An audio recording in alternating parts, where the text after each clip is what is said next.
ዘመን የማይሽረውን ድምጻዊ ቴዎድሮስ ታደሰን ምን ገጠመው?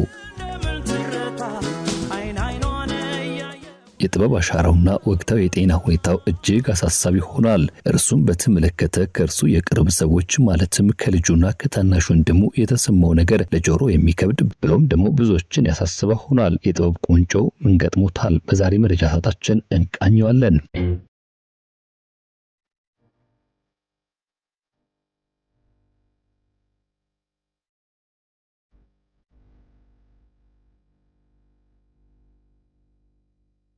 ድምጹ የትውልድ ማስታወሻ ነው። ዜማዎቹ ደግሞ የዘመን መሻገሪያ ድልድዩ ለበርካታ አስርት ዓመታት በተለይም ከ1970ዎቹ አጋማሽ አንስቶ የሙዚቃ አፍቃሪያን ልብ ውስጥ በደስታና በትዝታ ሲያርጥብ የኖረ የፒያሳው አንጸባራቂ ኮከብ ዛሬ የታለም። በሚሊዮኖች ልብ ውስጥ የማይደበዝዝ አሻራን ጥሎ ያለፈው የአስደናቂ ድምጽ ዛሬ በህመም አልጋ ላይ ሆኖ የእኛን ጸሎትና ትኩረት በእጅጉ እየሻተ ይገኛል። በቅርቡ በ2026 በሰሜን አሜሪካ በተካሄደው የጥበብ አዋርድ ላይ ስሙ በታላቅ ክብር ሲጠራ አዳራሹ በደመቀ ጩኸትና እልልታ ቢናወጥም እርሱ ግን መድረኩ ላይ አልታየም ነበር። ይህ ሁኔታ በርካቶችን ለምን አስባለም። ሽልማቱን ለመቀበል ወደ መድረክ መውጣት የቻሉት እርሱን ወክለው ልጁና ታናሽ ወንድሙ እንደሆኑ ታወቀ። በእንባና በትዝታ የታጠበ ድምጽ መላውን የጥበብ አፍቃሪ ማህበረሰብ በከፍተኛ ስጋት ያስደነገጠ ሆኗል። ለቴዎድሮስ ጸልዩለት የሚለው የእነርሱ ጥሪ ከሽልማት ማግስት ጀርባ ያለውን ታላቅና አስጊ የጤና ሁኔታ በይፋ አመላካች ሆኗል። በዚህ ልዩ ዝግጅት ላይ የኢትዮጵያ ኪነ ጥበብ ቁንጮ የሆነውን የቴዎድሮስ ታደሰን አስደናቂ ሙዚቃ ጉዞ ለትውልድ ያበረከተው ውርስና አሁን የገጠመውን ፈታኝ የጤና እክል በጥልቀት እንቃኛለን። ጥበብና እውነታን ፍለጋ እስከ ፍጻሜው አብራችሁን ስትቆዩ ስለ ቴዎድሮስ ታደሰ ያልተሰሙ ጉዳዮችን እነግራችኋለን። መልካም ቆይታ።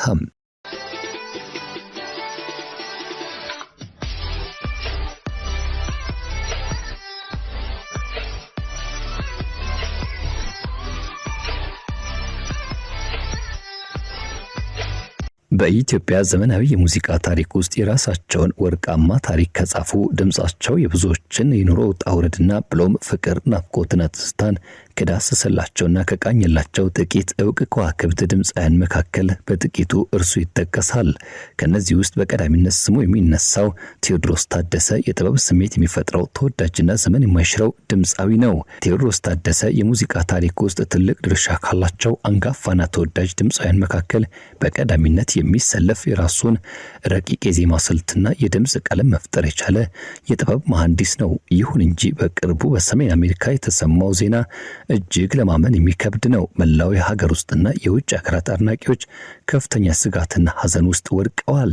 የሰሜን አሜሪካው የጥበብ ሽልማትና ያልተጠበቀው ባዶነት በቅርቡ በ2026 በሰሜን አሜሪካ በተካሄደውና በርካታ የኪነ ጥበብ ሰዎችና እንዲሁም አምራቾች ብሎም አድናቂዎችን ባሰባሰበው ታላቅ የጥበብ ሽልማት መድረክ ላይ ድምጻዊ ቴዎድሮስ ታደሰ ለ10 ዓመታት ለሀገሩ ሙዚቃ ላበረከተ ወደር የለሽ አስተዋጽኦ የዓመቱ ልዩ ተሸላሚ መሆን ችሎ ነበር። ይህ ሽልማት ግን የእርሱን ዘመን ተሻጋሪ ስራዎች የሚዘክር ብሎም ክብር የሚሰጥ ቢሆንም በርካቶች በደስታ ሲቀበሉት እርሱ ግን እዚያ መድረክ ላይ አልታየም። ይሁን እንጂ በዕለቱ ስሙ ተጠርቶ ወደ መድረክ እንዲመጣ ሲጋበዝ አዳራሹ በታላቅ አክብሮትና ጉምጉምታ ቢሞላም በመድረኩ ፊት ቀርቦ ግን ሽልማቱን በራሱ እጅ ሳይወስድ መቅረቱ ለምን አስባለ ጥርጣሬንም አጫረም።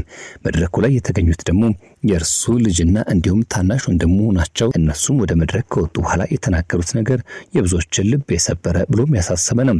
ይህን ታላቅና ታሪካዊ ሽልማት የእርሱን እግር ተክተው የተቀበሉት ልጁ አሜን ቴዎድሮስና ታናሽ ወንድሙ ኢሳያስ ታደሰ መሆናቸውን ታውቋል።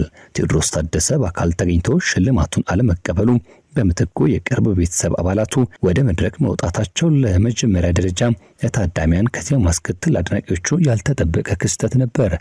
ይሁን እንጂ ይበልጥ አሳሳቢና ብሎም ደግሞ አንዳች የቤት ስራን ትተው ያለፈው ሽልማቱን ከተቀበሉ በኋላ እነርሱ የሰጡት አጭርና ልብን የሚነካ መግለጫ ነው። የመድረክ ላይ ጥሪው ሌላ ዱብዳ አሰማም። ሽልማቱን ለመቀበል የወጡት ታናሽ ወንድሙ ኢሳያስ ታደሰና እንዲሁም ደግሞ የቴዎድሮስ ታደሰ ልጅ አሜን ቴዎድሮስ መላው የኢትዮጵያ ሕዝብና በዓለም ዙሪያ ያሉ አድናቂዎቹ ለቴዎድሮስ ጸልዩለት ሲሉ በይፋ ተማጽነዋል። ይህ ልመናና ጥሪ ድምጻዊ በአሁኑ ሰዓት በከፍተኛ አስጊ የጤና እክል ላይ እንደሚገኝ በግልጽ ጠቋሚና አመላካች ሆኖ ማለፉ ታዲያ አሳሳቢ ያደረገም። ታዲያ ይህንን ክስተት ተከትሎ በማህበራዊ ሚዲያዎችና በተለያዩ የኪነ ጥበብ መድረኮች ላይ በርካታ አድናቂዎቹ ስለ ደህንነቱ ሁኔታ ከፍተኛ ስጋት እንደገባቸውና ሁኔታው እጅግ እንዳሳሰባቸው መግለጻቸው አልቀረም። የአንድ ዘመን ድምጽ የሆነው ቴዎድሮስ ታደሰ ህመሙ አሁን ያለበት ደረጃ ምን ያህል አስጊ ቢሆን ነው ቤተሰቦቹ መድረክ ላይ ወጥተው የህዝብን ጸሎት የጠየቁት የሚሉ ጥያቄዎች እንዲከተሉ አድርጓል። እስኪ መለስ ስንበል ወደ ኋላ ቴዎድሮስ ታደሰ በኢትዮጵያ የሙዚቃ ጉዞ ዘመን የማይሽረውን ደማቅ አሻራውን በወርቃማ ቀለም ጽፎ ያልተመና በዚያ ሂደቱ ስር ከሚነሳ የሙዚቃ ሰው ጅማሮ ምን ይመስል ነበር? የሄደበት ህይወት ጉዞና የሙዚቃ እንቅስቃሴ ምን አበረከተ? ምንስ ተወልን? የሚሉ ጥያቄዎች መነሳታቸው አይቀርም። የሚያዝናናኝ ብዙ ጊዜ ጸጥታ ስለ ንትርክ መግባባት እንጂ አለመግባባት የሚታይበት አካባቢ። ቴዎድሮስ ታደሰ የሙዚቃ ታሪክን እንዲህ ወደ ኋላ ስንመለከት እርሱ ለኢትዮጵያ ሙዚቃ እድገት ያበረከተው አስተዋጽኦ በቀላሉ የሚገመት አይደለም። እጅግ ጥልቅ የሆኑ ሐሳቦች ለተዋበ ብሎም ደግሞ በዜማና ግጥም ተዋህደው በእርሱ ድምጽ ሲቀነቀኑ ልዩ ስሜትና ረቂቅ መንፈስ እንደሚፈጠር በርካቶች ይመሰክሩለታል። የእርሱ የሙዚቃ ስራዎች ዝም ብለው የሚሰሙ ሳይሆን የሰው ልጅን የውስጥ ማንነትና ስሜትን የሚኮረኩሩ ከስልጣኔና ከባህል ጋር የተቆራኙ ድንቅ ስራዎች ናቸው። ቴዎድሮስ ታደሰ የተወለደውና ያደገው አዲስ አበባ ከተማ ሲሆን የልጅነት እድሜው አንስቶ ለሙዚቃ ጥበብ ልዩ ፍቅርና ዝንባሌ እንደነበረው እርሱ በተለያዩ አጋጣሚዎች በሰጣቸው ቃለ መጠይቆች በእርሱ ዙሪያ የተጻፉ እንዲሁ ማስታወሻዎች ጠቋሚ ናቸው። ጊዜ ምን ይሆናል እዛ የምኖርበት ሰፈር ሰርግ ይደረጋል። ያላስታውስም በርግጥ ምናልባት 16 ወይ 17 ዓመት ሆናለሁና ይዘውኝ ሄዱ። እኔ አላውቀውም ሙሉ ቀንና እንጂ አዘፍረኝ መስፈን ፈልጋለሁ አንተ አረኛ ሰጠኝ ማይክሮፎን አቀለጥኩት ነው። ከዛ ሰው ሁሉ ተነስቶ በቃ ብር ይሄ ሸሚዜ እንደዚህ እስከሚወጣ ድረስ ብር ተሸለምኩኝ። ያቺ የመጀመሪያዋ በቃ ማይክሮፎን ያስኩባት ዋሳ መገና አለች ማለት ነው። ሙዚቃን ገና በለጋነቱ ተቀላቅሎ በመጫወት የበለጠ ፍቅሩና ተሰጥኦን እያሳደገ መጥቷል። የጥበብ ህይወቱን በይፋ ሲጀምርም በታሪክ ማህደር ውስጥ የሚጠቀሰው አስደናቂው እውነታ በአዲስ አበባ ፒያሳ የሚገኘው ታዋቂው ስቴሪዮ ክለብ በቀን 6 ብር እየተከፈለው ይጫወት የነበረበት ጊዜ ይታወሳል። ያቺን በቀን 6 ብር የምትከፈለውን አነስተኛ ገቢ የቴዎድሮስን የጥበብ ጥማት አላገደችውም። ይልቁኑ የበለጠ አቅሙን እያሳደገ ድምጹን እየገነባ ራሱን አድናቂዎቹን እያፈራ ጉልበቱንም እያጠነከረ ድምጹን በብዙ መልኩ እየገራ እንዲመጣ ትልቅ የመለማመጃ መድረክ እንደከፈተለት በእርሱ ዙሪያ የተጻፉ ማስታወሻዎች ይነግሩናል። የቴዎድሮስ ታደሰ የሙዚቃ ስራዎች ምን ይመስላሉ? እስኪ እናንሳቸው። የአልበም ስራዎቹና የኪነ ጥበብ አሻራዎቹ ጅማሯቸው ከ1970ዎቹ አጋማሽ ሻገር ባለው ጊዜ ነው። የመጀመሪያ ቀዳሚ የበኩር አልበሙ በ1977 ዓ.ም የወጣ ሲሆን መጠሪያ ስያሜው ሉባንጃ ነበረም። ይህ ቀዳሚ አልበሙ ለሙዚቃ አፍቃሪያን ባደረሰበት ወቅትም በርካታ ተቀባይነት ነበረው። ይህ አልበም በወቅቱ አዲስ የዜማ ስልትና ለስላሳ ድምጽ ውህደትን ይዞ ከመምጣቱ በላይ የብዙዎችን ትኩረት መሳብ የቻለ እንዲሁም ደግሞ ይህ አዲስ ወጣት ድምጻዊ ምን ያክል በልባችን ውስጥ ሰርጾ ይገባል የሚለው አሻራ ያተመ ነው ይላሉ ወቅቱን አስታውሶ በእርሱ ዙሪያ የተጻፉ ማስታወሻዎች። ከዚህ በማስከተል ወደ ሁለተኛ አልበም የተሸጋገረው ቴዎድሮስ ታደሰ ሳዱላይ ሲል ሁለተኛ አልበሙን ለሙዚቃ ወዳጆቹ ይዞ ብቅ አለ። ይህ ሙዚቃ አልበምም በበርካቶች ዘንድ የሚነሳ እንዲሁም ደግሞ ከእርሱ አይነኬ ስራዎች መካከል የሚጠቀስ ሆኖ ይገመጣል። ቴዎድሮስ ታደሰ እስካሁን ድረስ 6 ያክል ምርጥና አንጸባራቂ የአልበም ስራዎችን ሰርቶ ለሙዚቃ አፍቃሪያን ነው ማለት ይችላል። እያንዳንዱ አልበም ስራ የራሱ የሆነ የተለየ ታሪክና ስሜትን አለው። ብዙዎችም ከዚህ ስሜትና ከዚህ ታሪክ ጉዞ ጋር ራሳቸውን ትዝታቸውን ያስተሳሰሩ ጥቂት አይደሉም። የዝምታ አልበም ስኬት ግን ከሁሉም የላቀና ዛሬም ድረስ ከሊቅ እስከ ደቂቅ ከህፃን እስከ አዋቂ ከወጣት እስከ አንጋፋ የሙዚቃ የጥበብ ሰዎች የሚመሰክሩለት ምርጥ አልበም ጥሩ ቢባሉ አንድ ብለው የሚጀምሩት አልበም ነው። ዝምታ አልበም 1980ዎቹ መጨረሻ ላይ ለሙዚቃ ወዳጆች የተበረከተው ይህ አልበም ለሙዚቃ አፍቃሪያን የደረሰበት ወቅትም ዝምታ የሚል ስያሜ ሲሰጠው በወቅቱ እንደና በጋዙ ክብረወርቅ ሽወታ ያሉ እነ ዓለም ፀሐይ ወዳጆና ሌሎችም ዘመን የማይሽራቸው የጥበብ ከያኔን አሻራቸውን ያኖሩበት ነበር። ያሰብከው ባይሞላም ያልከው ባይሳካም ያለምከው ቢጠፋ ወዳጅ ፊቱን ቢያዞ ይህ አልበም የዓለም ሀገራት ጭምር እውቅናም የጨመረለት ሲሆን ዝምታ በኢትዮጵያ ሙዚቃ ታሪክ ውስጥ እንደ ሙዚየም ዕቃ በክብር መቀመጥ ያለበት አንድም የሚጣል ዘፈን የሌለበት የምንጊዜ ምርጡና ፍጹም ጥበባዊ አልበም ተደርጎ የሚወደስና የሚነሳ ነው። የበስተመጨረሻ አልበሙ ዛሬም ድረስ እርሱን የምናስታውስበት የወጣው ከ11 ዓመታት በፊት ነበር። የዚህ አልበም ስያሜ ደግሞ ትናንትናና ዛሬ ነበርም። ከ11 ዓመታት በፊት የቀደሙ ስራዎቹና እንዲሁም አዲስ የተሰሩትን አንድ ላይ በማድረግ ትናንትናና ዛሬ በማለት በትናንት ውስጥ ከዚህ ቀደም የሰራቸው ቀዳሚ ስራዎቹን በዛሬ ሂደት ውስጥ ደግሞ አዲሶቹን ያካተተ ስብጥር በመፍጠር ለሙዚቃ ወዳጆች እንካቹ አለም። ይህ አልበም ለአድናቂዎቹ ማቅረቡ በብዙዎች ዘንድ እንዲወደድለት ቢያረክም ከድምፁ አኳያ ግን የቀደሙ ስራዎች ባይነካኩ የሚሉ ሀሳቦች በብዙ መልኩ ሲንጸባረቁ ነበር። ይህ አልበም የድሮን ወርቃማ ትዝታ ከአዲሱ ዘመን ቴክኖሎጂ ጥራትና እንዲሁም ደግሞ ዘመን ካፈራቸው ለውጦች ጋር ያዋሃደ ነበርም።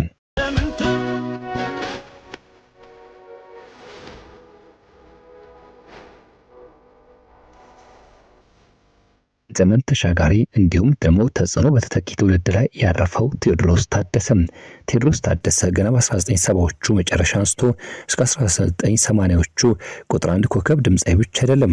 እርሱ ለአዲስ ተተኪ ትውልድም ትልቅ አርአያና የጥበብ በር የከፈተ ብሎም ትምህርት ቤት ሆኖ ያገለገለ ታላቅ ባለሙያ ነው። የእርሱ ስራዎች ጥራትና ጥልቀትን ምን ያህል ዘመን ተሻጋሪ እንደሆኑ ለማወቅ ዛሬ በሀገራችን የሚካሄዱ የሙዚቃ ውድድሮችን መመልከት በቂ ነው። በኢትዮጵያ ሙዚቃ በሚካሄዱ የተለያዩ የሙዚቃ ውድድሮች ላይ ከ50 ከመቶ በላይ የሚሆኑ ተወዳዳሪዎች በቴዎድሮስ ታደሰ የሙዚቃ ስራዎች ጉሮሯቸውን ያሟሻሉ፣ ለውድድር ይቀርባሉ፣ ይፈተኑበታልም ጭምር። እንዲሁም ዋንጫ አንስተው ይሸልማሉ፣ የነገ መንገዳቸውን ዛሬ ይጠርጋሉ። ይህ የሚያሳየው የእርሱ የሙዚቃ ስራዎች የእርሱ የድምፅ አቅምና የዜማ ስልትን ለመረዳት መቻል በራሱ ትልቅ መመዘኛ ሆኖ እንዲያገለግል አድርገዋል። ያቀባብራሉ። አምናና ካቻምና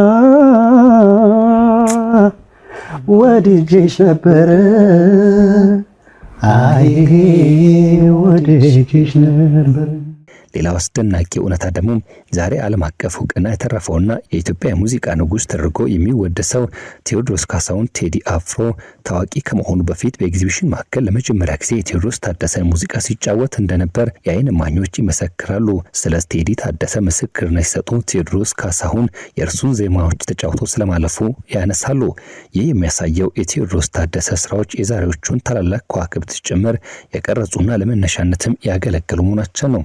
በተለይም እንደ መዲናና ዘለሰኛ ባሉና ዘመናዊ ውደት ያላቸው ስራዎቹን በተመለከተ መዲናና ዘለሰኛ አንተ ብቻ ተጫዋታት እስኪባል ድረስ ማንም ሊደርስበት የማይችለውን ጥልቅ የድምጽ ውበትና ስሜትን አሳይቶበታል ይላሉ። ለአዲሱ ተተኪ ትውልድም አርአያ በመሆን ሙዚቃዎችን የተቀባበሉ ወደፊት ለሚመጣው ትውልድ ማስተላለፋችን እንዲቀጥሉ ትልቅ መሰረት ጥሏል ሲሉ ስለርሱ ምስክርነት የሚሰጡ እንዲሁም የሚያነሱ ጥቂቶች አይደሉም። ጊዜ ሰው ሲፈትን እምነትን ሲቀጣ እውነትን በተራ እውነትን ሲያጣ ሌላ ካልከዳ ከጥላ ጀርባ ያለው እውነት የህመም የብቸኝነትና የቀደሙ ፈተናዎች ትውስታ። የኪነ ጥበብ ሰዎች መድረክ ላይ ሲቆሙ የብዙዎቻችን ልብና ቀልብ ይስባሉ፣ ጭብጨባና ሙገሳ ይቸራቸዋል። ነገር ግን ከመድረክ ጀርባ መብራቶች ሲጠፉና መጋረጃው ሲዘጋ የሚያጋጥማቸው የህይወት ፈተና ግን ብዙ ጊዜ አስገራሚና አሳዛኝ ይሆናል። የቴዎድሮስ ታደሰ ወቅታዊ ሁኔታ ይህኑ መራር እውነት በጉልህ ያሳያል። በርካታ አድናቂዎቹና የቅርብ ታዛቢዎቹ በቁጭትና በሀዘን እንደሚገልጹት በህመምና በችግር ጊዜ ሁሉ ጀርባውን ሰጥቶ ቲፎዞ እንደሌለ ተመልክተናል የሚሉ ሐሳቦችም እጅግ ልብን የሚሰብር እውነታ ሆነው በተለያየ መልኩ ይንጸባረቃሉ። እንደ አርቲስት ሙሉ ጤና ኖሮት ሲዘፍና ሲያስደስት የነበረው ማህበረሰብ አርቲስቱ በህመም ሲፈተንና እርዳታ ሲሻ ጀርባውን ሲሰጠው ማየት የጥበብ ሰዎች ትልቅ ስብራት ነው ማለት የሚገልጹና ለቴዎድሮስ ታደሰም ጀርባ ሰጥተናል አሁንም ቢሆን መለስ ስንበል የሚሉ ጥሪዎች መቅረባቸው አልቀረም። ቴዎድሮስ ታደሰ በዚህ የህመምና የችግር ጊዜ ውስጥ የብዙዎችን ድጋፍና አጋርነት ሳያገኝ መቆየቱ በኪነ ጥበብ አፍቃሪው ዘንድም ትልቅ ጸጸትን የፈጠረ ጉዳይ ነው። ይሁን እንጂ ቴዎድሮስ ታደሰ መሰል ከባድ የጤና እክሎችን ሲያሸንፍ ይሄ የመጀመሪያው አይደለም። ከዚህ ቀደም በተመሳሳይ ሁኔታ መሰል ከባድ የአእምሮ ጤና እክል አጋጥሞት እንደነበረ አይዘነጋም። በዚያን ወቅትም ሁኔታው እጅግ አሳሳቢ ሆኖ የነበረ ቢሆንም በበርካታ ሙያ አጋሮቹ፣ በቅርብ ወዳጆቹና በቁርጠኛ አድናቂዎቹ የጋራ ትብብር ሕክምናውን በአግባቡ አግኝቶ ከተደቀነበት የአእምሮ ጤና እክል ሙሉ በሙሉ ማገገም ችሎ እንደነበርና ወደ ስራው ለመመለስም በር እንደከፈተለት ይታወሳል። ከዚህ አስከፊ ህመም ካገገመ በኋላ ዳግም ወደ ስራው ተመልሶ ድንቅ የሙዚቃ ስራዎችን በመስራት ጥበብን ዳግም ሕያው ማድረግ ችሎ ነበር። ይህ የቀደመ ታሪኩ ማሳያው ቴዎድሮስ ታደሰ በውስጡ ታላቅ መቋቋም አቅም ያለው ሰው መሆኑና ማህበረሰቡን በባለሙያዎች ርብርብ ከተደቀነበት ህመም መውጣት እንደሚችል አንድ ማሳያ ነው። አሁን የገጠመው ከፍተኛ የጤና እክል ቢሆን የቀደመውን መሰል ርብርብና ብሎም የህዝብ አጋርነት የሚሻ መሆኑን የቤተሰቦቹ ጸልዩለት የሚለው ጥሪ በግልጽ አመላካችና ማሳያ ሆኖ ይቀመጣል። ያጠለቅሽው ቀሚስ የለበስሽው ሸማ ቴዎድሮስ ታደሰ ለኢትዮጵያ የሰጠው ጥበብ ዘላቂና ዘመን የማይሽረው ነው። ምርጥ ዘመን ተሻጋሪ ስራዎችን ሰጥቶናል። ይህ ብቻ አይደለም፣ የአድናቂዎቹ ምስክርነት ለዘላለም የሚኖር እውነት ነው። አሁን የገጠመው የጤና እክልና አሳሳቢ ብሎም አስጊ ቢሆንም መላው የኢትዮጵያ ህዝብ የጥበብ አፍቃሪዎችና አድናቂዎቹ በአንድ ልብ ሆነው ፈጣሪ ጤንነቱ እንዲመልስለትና ያጣውን ብርታት እንዲያጎናጽፈው አበክረው ሊጸልዩ ይገባል ሲሉም ጥሪያቸውን የሚያቀርቡ የእርሱ የሙዚቃ ስራ አድናቂዎችም ጥቂት አይደሉም። የኪነ ጥበቡ ማህበረሰብ፣ መንግስታዊ አካላት እንዲሁም ደግሞ በመላው ዓለም የሚገኙ ኢትዮጵያን ይህን ታላቅ የጥበብ ባለውለታ በህመሙና በክፉ ቀኑ ጊዜ ብቻ ሊተውት ከቶ አይገባም። ቴዲ ካለበት አስቸጋሪ ችግርና ህመም ወጥቶ ይናፈቃትና በዜማዎቹ ሲያወድሳት የኖረችውን እናት ሀገሩ ኢትዮጵያን በድጋሚ እንዲረግጥ ወደ ሀገር ቤት በክብር ተመልሶ በኢትዮጵያ ህዝብ ፊት ዳግም ቆሞ የሚከበርበትና የሚመሰገንበት ቀን ማየት የብዙዎች የዘወትር ምኞት ነው። ከዚህ ባለፈ የተዳከመው ጉልበቱ ታድሶና ጤናው ሙሉ በሙሉ ተመልሶ ያቋረጣቸውን የጥበብ ስራዎች ዳግም እንዲቀጥል ያን ማራኪና የተለየ ድምጽ ቀለሙን ይዞ ወደ ስቱዲዮና ወደ መድረክ እንዲመለስ በሚሊዮን የሚቆጠሩ አድናቂዎቹ በጉጉት መጠበቃቸው አይቀርም። ለሀገሩ ያበረከተውን ታላቅ አስተዋጽኦ በህይወት ሳለ ተገቢውን ቦታ የሚያገኝበት እንዲሁም በቀጣይ አዳዲስ ስራዎቹ ለናፈቀው ህዝብ የሚቀርብበትን ብሩህ ቀን ፈጣሪ እንዲያመጣለት መላው የጥበብ አፍቃሪ ከልብ ሊመኝ እንደሚገባ የእርሱ የቅርብ ሰዎች የጤንነት ሁኔታ የሚከታተሉ ይገልጻሉ። ቴዎድሮስ ታደሰ የትናንት መድረኮቻችን ድምቀት፣ የዛሬ ትዝታችን ማስታገሻ እንዲሁም የነገ ትውልድ መማሪያ ነው።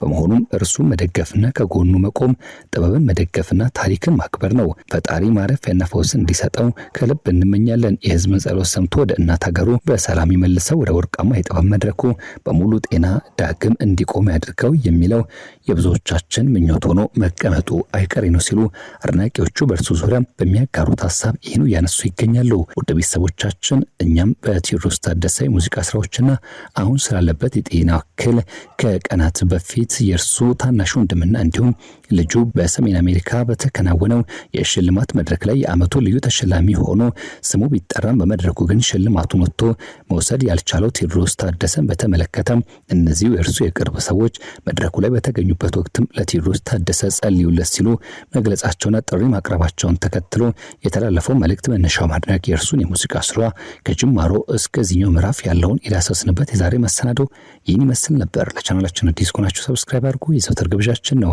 ቪዲዮን ከወደዳችሁት ላይክ፣ ሼር ማድረግ ሌሎች እንድታካፍሉም በአክብሮት ጋበዝን። መልካም ጊዜ።